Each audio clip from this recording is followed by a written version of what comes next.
Hello everyone, ఈరోజు chicken curry ఎలా చేయాలో చూపిస్తున్నాను. ముందుగా 2 స్పూన్ల ఆయిల్ పోసుకోవాలి. ఆయిల్ వేడెక్కాక 2 లవంగాలు, మిరియాలు, దాల్చిన చెక్క వేసుకోవాలి. అవి ఫ్రై అయ్యాక ఆనియన్స్, కట్ చేసుకున్న ఆనియన్స్, పచ్చిమిర్చి వేయాలి. ఆయిల్లో బాగా ఫ్రై అయ్యాక ఒక కట్ట కొత్తిమీర ఆకులను వేసి ఆయిల్లో బాగా ఫ్రై కానివ్వాలి.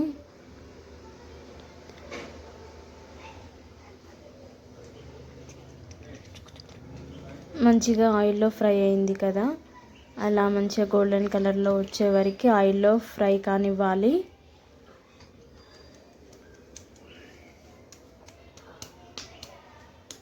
అలాగే 1 స్పూను పసుపును వేయాలి. పసుపు వేసి బాగా కలుపుకోవాలి. 1 నిమిషం పాటు ఆయిల్లో పసుపు అయితే ఫ్రై కావాలి.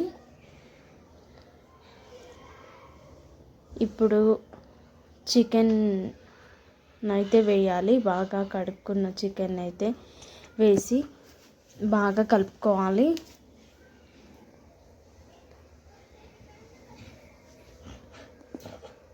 బాగా కలిపిన తర్వాత పైన మూత పెట్టుకొని ఫ్రై కానివ్వాలి. అందులో చికెన్లో ఉన్న వాటర్ మొత్తం పోయే వరకు ఫ్రై చేసుకోవాలి.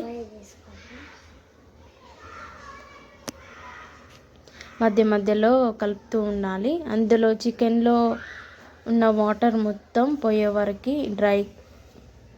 ఫ్రై కావాలి. అలా మొత్తం చికెన్లో ఉన్న వాటర్ మొత్తం పోయే వరకు ఫ్రై చేసుకోవాలి. అలాగే కొంచెం కొబ్బరి పొడిని వేసుకోవాలి.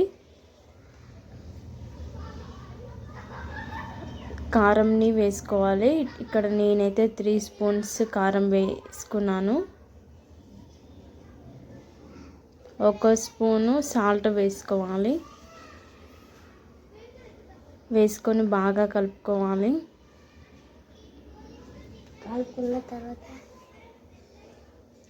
కలుపుకున్న తర్వాత కొంచెం వాటర్ని యాడ్ చేయాలి. 2 స్పూన్స్ పెరుగుని కూడా వేసుకొని బాగా కలుపుకోవాలి.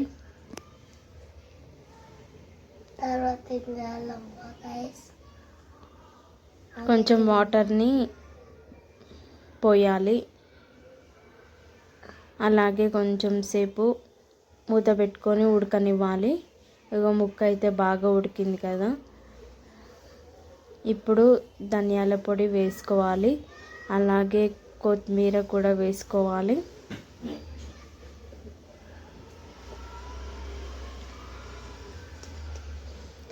కొత్తిమీర వేసుకొని 1 నిమిషం పాటు ఉడికించి అంతే అండి, చికెన్ కర్రీ రెడీ. ఈ రెసిపీ నచ్చినట్లయితే లైక్ చేయండి, షేర్ చేయండి, కామెంట్ చేయండి.